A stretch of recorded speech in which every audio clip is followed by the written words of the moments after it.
네, 오늘은 다 이루었다라는 제목으로 우리 말씀을 나누겠습니다. 우리는 이제 고난주간을 보내게 됩니다. 고난주간을 보내며 예수님의 죽음에 대해 깊이 생각해 보았고, 이 예수님의 죽음이 이 세상을 살아가는 우리들에게 다시금 강력히 기억되어져야 함을 함께 나누고 싶었습니다.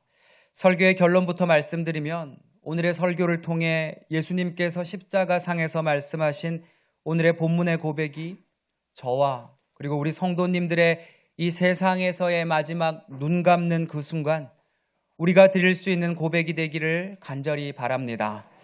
여러분, 이 시대에 있어 십자가 하면, 우리는 십자가 하면 어떠한 이미지가 떠오르십니까? 십자가만 떠올려도, 사실 그 십자가만 떠올려도 우리의 마음이 되게 평화로워지고 또 위로가 되고 또 사랑이 떠오릅니다. 굉장히 무서울 때 또 십자가에 밝혀진 그 불빛을 보면 우리의 마음이 되게 평온해질 때가 있습니다. 그래서 우리 크리스천들은 이 십자가를 가지고 목걸이도 만들고 또 집에다가 벽에다가 붙여놓기도 하고 열쇠고리로 만들어서 갖고 다니기도 하고 또 차에다가도 걸어놓기도 합니다. 이렇듯 오늘날에 우리에게 있어 십자가는 평화와 그리고 사랑 그리고 위로, 이런 좋은 것들이 우리를 떠오르게 합니다. 그런데 2000년 전 예수님 당시의 십자가의 이미지는 완전히 전혀 180도 달랐습니다. 그러니까 1세기에 십자가는 그 단어만으로, 그러니까 1세기로 돌아가서 십자가, 이렇게 십자가 이렇게 말만 들어도 그 소리를 들은 사람들은 그런 말 하지 말라고, 그런 말 혐오스럽다고, 입에도 꺼내지도 말라고. 즉 십자가라는 말은 그 자체로 저주가 상징되는, 그리고 혐오가 상징되는 말이었습니다. 지나가다가 십자가가 딱 보이잖아요. 그러면 완전히 재수 없다고, 보기 싫다고, 혐오스럽다고, 치워버리라고, 그렇게 말할 만큼 당시의 사람들에게 십자가가 가지는 이 이미지는 혐오였고 저주 그 자체였답니다.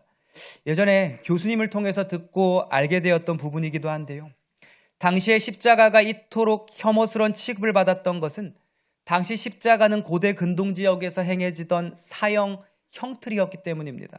그러니까 우리도 단두대 이렇게 딱 떠올리면 혐오스럽지 않습니까? 집에다가 이 단두대를 장식품으로 두거나 또 단두대를 목걸이로 하고 다니는 사람은 없지 않습니까? 눈앞에 단두대가 보이면 그걸 보는 것만으로 그 자체로 뭔가 무섭고 혐오스러워서 보기만 해도 뭔가 기분이 나빠지고 피하고 싶어지듯이 십자가가 바로 그때 그러했답니다. 우리가 사진을 통해서 그림을 통해 봤지만 이 십자가 처형은 가장 최고로 잔인한 사형 방법이었어요. 그러니까 사람으로 취급하지 않는 형벌이었습니다. 한마디로 한 인간의 고통을 최고로 극대화하는 처형이었답니다. 공중에 이렇게 달아놓기 전에 이 뼈 조각과 뾰족한 쇠 조각이 달린 채찍으로 사람의 몸을 완전히 찢어 놓습니다. 그러니까 한번 채찍질을 이렇게 한번 할 때마다 살에 박힌 뼈 조각이 그대로 살을 뜯고 찢어집니다. 많은 사람들이 이미 2단계에서 죽음 직전까지 간다고 합니다. 그 다음으로 사형수는 이 무거운 나무를 지고 사형장까지 그거를 지고 가지요. 그리고 커다란 대못으로 사람의 손과 손목 그리고 발에 못을 박지요. 그렇게 못으로 손과 발을 고정시킨 그 상태 그대로 그들을 공중에 매달아 놓는데 3일 혹은 일주일 내내 매달아 놓는답니다. 낮에는 살을 태우는 뜨거운 태양이 벌거벗은 몸을 태우고 밤에는 살을 애는 듯한 추위가 온몸을 찌릅니다. 가장 비참한 것은 옷을 완전히 다 발가벗겨서 도저히 두 눈을 뜨고 볼 수 없는 수치스러운 모습으로 매달아 놓았다는 사실입니다. 그렇게 십자가형에 처한 사람은 점점 몸이 아래로 처지면서 결국 그 고통 속에서 서서히 질식하며 죽더라는 겁니다. 그렇게 영화에 나오듯이 십자가가 있는 곳에는 그 시체를 먹으려는, 그 시체를 쪼아 먹으려는 까마귀와 독수리가 들끓었고 사람들이 그 모습을 쳐다를 보지를 못했다고 합니다. 십자가는 이토록 잔인하고 수치스러운 것이었습니다. 끔찍하고 혐오스러운 것이었습니다. 그런데 떠올리기만 해도 이토록 끔찍한 처형을 아무 죄도 없으시고 아무 잘못도 없으신 우리의 신이신 예수님이 그렇게 말도 안 되는 끔찍한 처형을 당하셨답니다. 설교를 준비하며 그때 끔찍한 처형을 상상해 봤습니다. 금요일 오전 9시에 예수님께서는 손과 발에 대못이 박힌 그 비참한 모습으로 십자가에 이렇게 높이 들려 올려집니다. 그리고 오후 3시에 지옥 같은 긴 시간이 지나가고 그렇게 예수님은 장작 6시간 동안 십자가상에 대롱대롱 달려 온갖 피와 물을 흘리신 후에 인간이 겪을 수 있는 최악의 비참한 최고의 끔찍한 고통을 겪으신 후 그렇게 숨을 거두셨다고 전해지죠. 바로 그 십자가에 박힌 그 찢어지는 고통의 시간 동안 예수님은 7번의 말씀을 하셨다고 전해지는데 우리는 그것을 십자가상의 7원, 가상 7원이라고 말합니다. 그 7번의 말씀 가운데 예수님께서 숨쉬기 전에, 즉 숨을 거두시기 전에 하셨던 6번째 말씀이라고 전해지는 구절이 바로 오늘의 본문입니다. 함께 찾아볼까요? 오늘의 본문 요한복음 19장 30절입니다. 우리 같이 함께 찾아서 읽겠습니다. 시작. 예수께서 신 포도주를 받으신 후에 이르시되 다 이루었다 하시고 머리를 숙이니 영혼이 떠나가시니라. 아멘. 사실 오늘의 본문 말고 누가복음 23장 46절에는 아버지여 내 영혼을 아버지의 손에 부탁하나이다. 이 말씀을 하시고 숨졌다고 말합니다. 예수가 숨을 거두시기 전 가장 마지막에 하신 말씀에 대한 정확한 객관적 근거는 없지만 일반적으로 오늘 본문으로 선택한 다 이루었다. 이 말씀을 6번째로 보고요. 내 영혼을 아버지의 손에 부탁하나이다. 이것을 7번째, 즉 마지막으로 봅니다. 그런데 오늘의 본문이 아무리 생각해도 이해가 안 됩니다. 예수께서 신 포도주를 받으신 후에 이르시되 다 이루었다 하시고 머리를 숙이니 영혼이 떠나가시니라. 다 이루었다. 다 이루었다. 다 이루었다. 도대체 이 5글자 다 이루었다라는 예수님의 이 마지막 말씀이 너무나도 이해가 안 됩니다. 다 이루었다. 이게 말이 됩니까? 옆에 사람과 인사해 볼까요? 다 이루었다. 이게 말이 됩니까? 다 이루었다. 이게 말이 됩니까? 생각해 보십시오. 3년 동안 모든 걸 다 바쳐 섬겼던 믿었던 제자들과 사람들의 배신을 당하고 박쥐 같은 병졸들과 무리들에게 쾌하고 얼굴에 가래침 세례를 받는 말도 안 되는 모욕을 당하고 인간으로서 해서는 안 될 아까 말씀드린 그 살이 뜯기는 잔인한 채찍에 발가 벗겨진 모습으로 그렇게 처참하게 그 십자가에 못 박히는 그 비참하고 치욕적인 최악의 고통을 받으셨으면서 다른 어떤 무엇보다 자신의 가장 사랑하는 아버지를 향해 아버지 어찌하여 나를 버리셨나이까? 아버지 어찌하여 나를 버리셨나이까? 라고 말할 수밖에 없었던 가장 사랑하는 아버지와 분리된 상실된 버림을 당한 것 같은 그 슬프고 끔찍한 현장에 처한 그가 다 이루었다. 다 이루었다라고 말하는 의미가 무엇인지 우리는 도저히 이해가 안 됩니다. 근데 예수님께서 말씀하신 그 의미를 깊이 묵상해 보면 다 이루었다라고 말하는 그 말씀의 의미 그것은 어쩌면 바로 하나님께서 부여하신 하나님께서 맡기신 그분의 뜻, 즉 하나님 부여하신 그 뜻, 그 사명의 완수를 말하는 것임을 우리는 알게 됩니다. 예수께서 십자가에 달리시기 전날 밤 예수께서 땀방울이 핏방울이 되도록 기도하신 후에 종국에 이렇게 말씀하시지요.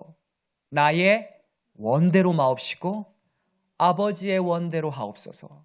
나의 원대로 마시고 아버지의 원대로 하옵소서. 그렇게 기도하신 후에 실제 그렇게 고백하신 그 말씀처럼 다음날 십자가상에서 다 이루었다. 이 고백은 바로 나의 원이 아니라 아버지의 원. 아버지의 원대로 다 이루었다. 이 땅에서의 예수 그리스도의 사명의 완수를 말하는 것이었던 겁니다. 즉 나의 원이 아니라 아버지의 원을 이룬 주님의 뜻대로 다 이루었다. 이 사명의 완수 말입니다. 예수님께서 십자가에 못 박히시기까지 수많은 사람들이 예수님께 말합니다. 당신이 신이면 십자가에서 내려와 보라고. 당신이 너가 유대인의 왕이면 어서 내려와 보라고. 십자가에서 내려와 보라고 말하며 수많은 조롱과 비웃음과 자존심을 긁어버리는 분노케 하는 자극적인 말로 예수님을 조롱했습니다. 그런 수많은 이들의 비웃음과 수많은 사람들의 조롱의 말에도 예수님은 아무 말도 안 하십니다. 참으십니다. 왜 말 안 하냐고, 왜 대답 안 하냐고 하지만 아무 말을 하지 않으십니다. 도리어 예수님께서는 그 모든 조롱의 말을 뒤로한 채 잠잠히 그 엄청난 고통의 십자가를 지시고 박히시고 들려 올라가시면서까지 또 참으십니다. 그렇게 주님은 하나님이 명하신 사명을, 주님 명하신 그 원을 직접 몸으로 친히 완수하십니다.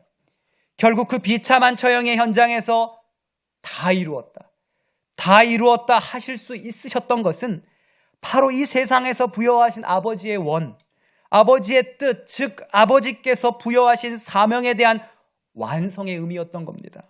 인간의 눈으로는, 사람 눈으로는 가장 비참하고 재수 없는 저주의 죽음으로 그렇게 보여질지라도 하나님의 사명의 눈으로 보았을 때 그것은 하나님 부여하신 이 세상에서의 사명의 완수, 바로 그것이 다 이루었다였던 겁니다. 결국 예수님의 십자가상에 다 이루었다를 통해 휘장이 찢어지죠. 휘장이 찢어지고 영원히 죽을 수밖에 없는 우리의 죄가 용서받는 대속의 역사가 완성되죠.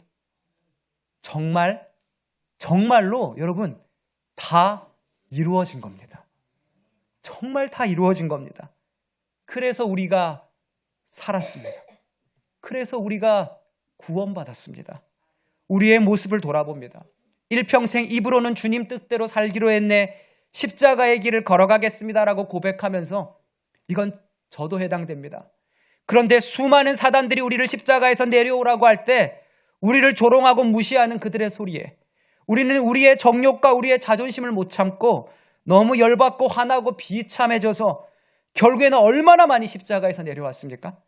그렇게 십자가의 길을 버리고 십자가에 내려와서 세상적으로 성공한들, 그렇게 해서 세상에 인정받는 사람이 된들, 어쩌면 그것은 하나님 보시기에 다 이루었다, 그거 다 이루었도다, 그거 아닐 겁니다. 십자가에 내려와 사람들의 인정받고 성공한들, 그러한 삶은 하나님 보시기에 다 이루었다, 다 이루었도다, 그거 아니라는 겁니다. 하나님 보시기에 다 이루었도다, 다 이루었다라는 말은 일평생 삶을 살아가며 수많은 사람들이 우리를 못 받고 우리의 몸을 찢고 우리의 자존심을 상하게 하고 우리를 지지리도 무시하고 비웃을지라도 그래도 예수님께서 그 모든 것을 참고 십자가에 달리셔서 다 이루었다라고 말하셨던 것처럼, 그리 사셨던 것처럼 나의 신이신 예수님이 걸어가신 그 십자가상에 다 이루었다를 기억하며 죽는 그 순간까지 참고 또 참아서라도 내 구주 예수가 걸어가신 십자가의 길을 따라 걸어가는 것이 우리 믿음의 성도들의 삶일 줄로 믿습니다. 여러분, 성도님들은 지금 이 순간 눈을 감는다면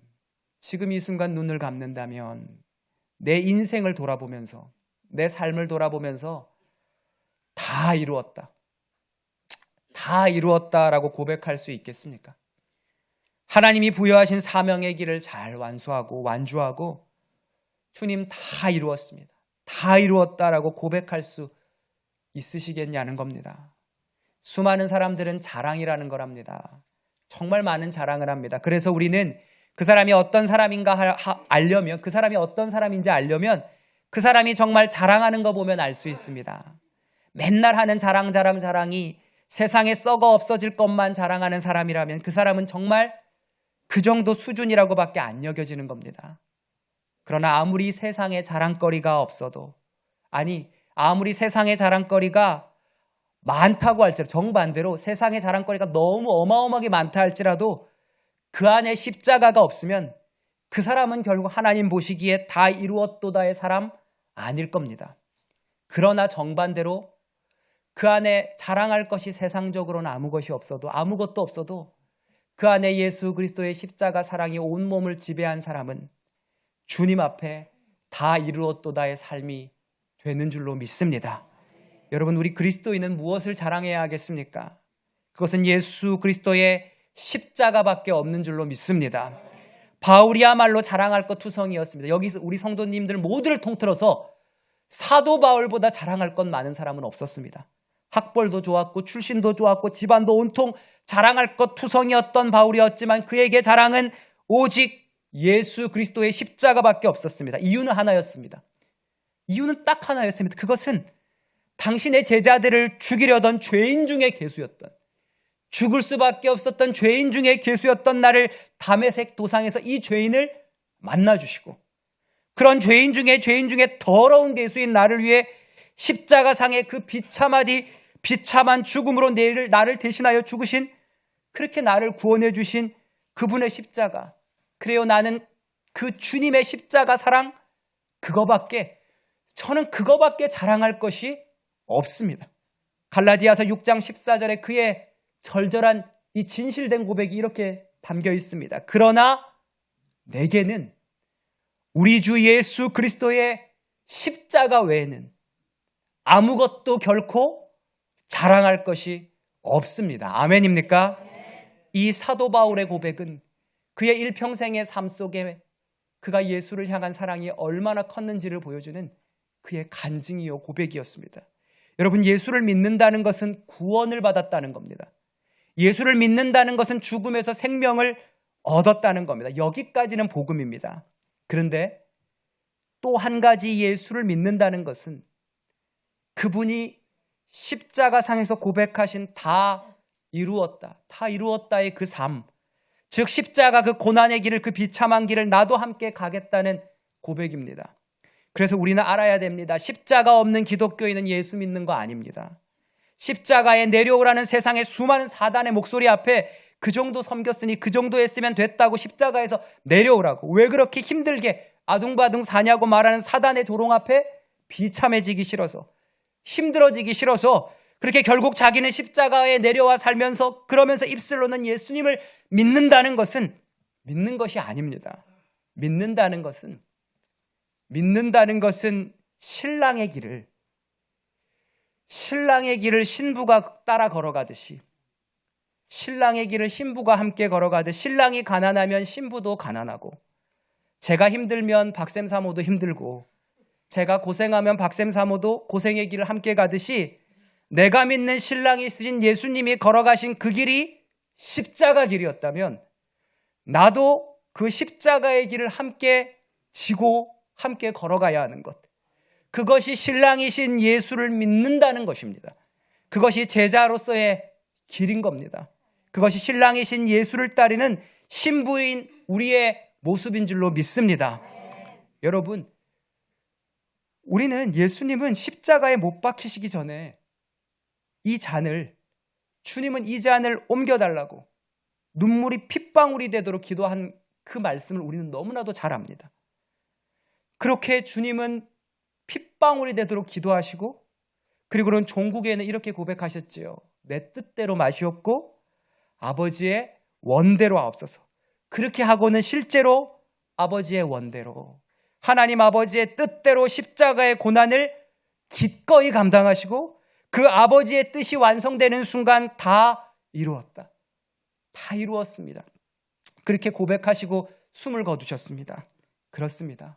예수님께서 아버지의 뜻대로 하옵소서, 주님의 원대로 하옵소서라고 한 후 아버지의 뜻대로, 그렇게 아버지의 원대로 사시고 죽으셨던 것처럼 우리 한 사람 한 사람도 주님 뜻대로 살기로 했네라고 했으면 우리도 주님 뜻대로 살다가 죽어야 할 줄로 믿습니다.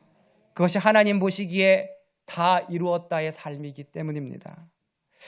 이곳에 계신 믿음의 선배님들은 어쩜 연소한 제가 감히 체득하지 못한, 지금도 수없이 배우고 걸어가야 할, 그런 저는 감히 범접하지 못할 그 긴 인생의 여정 속 만나고 체험하셨을 인생 속 십자가가 있으실 것입니다. 시각장애인으로서 혹은 가장으로서, 그리고 아내로서, 아버지로서, 어머니로서 얼마나 많은 십자가를 짊어지고 이 신앙을 지키며 이 예배의 자리를 지키셨습니까? 그럼에도 끝까지 믿음 놓지 않고 십자가 붙들며 살아가신 여러분에게 설교를 마무리하며 함께 나누고 싶습니다. 시간이 지나서 시간이 흐르고 흘러서 죽음이 가까이 온다는 것은 이 세상에서 하나님을 사랑할 수 있는 시간도 적어지는 것을 말한다고 합니다. 하나님이 부여하신 사명대로 사는 시간도 그만큼 더 짧아지는 것입니다. 그렇게 점점 줄어드는 사명의 시간 속에 하나님 주신 그 사명 지키고 살기에도 짧은 인생 가운데 우리 모두 세상의 뜻이 아니라, 사람의 뜻이 아니라 하나님의 뜻대로, 하나님의 원대로 살아가는 우리가 되기를 간절히 소망합니다. 그렇게 살다 보면 주님 부르시는 그날 예수님께서 다 이루었다, 내 영혼을 아버지 손에 부탁합니다, 그렇게 고백하고 죽으신 것처럼 어쩌면 우리의 마지막도 이렇게 고백하고 눈 감을 수 있지 않을까요? 주님, 저도 주님 주신 사명 이곳에서 다 이루었습니다. 다 이루었습니다. 이제 내 영혼을 아버지의 손에 맡깁니다. 그렇게라고 말입니다. 우리 모두 그렇게 살다가 그렇게 죽기를 소망합니다. 그래서 예수님의 다 이루었다, 이것이 말이 됩니다. 기도하겠습니다. 예수님께서 십자가상에서 의지하시고 또 외치신 그 마지막 고백, 다 이루었다, 내 영혼을 아버지의 손에 부탁하나이다, 이 고백을 할 수 있는 사명의 사람들이 우리가 될 수 있기를 주님이 용기를 주시고 담대함을 주시고 믿음을 허락하여 주시옵소서. 예수님의 이름으로 기도드립니다. 아멘.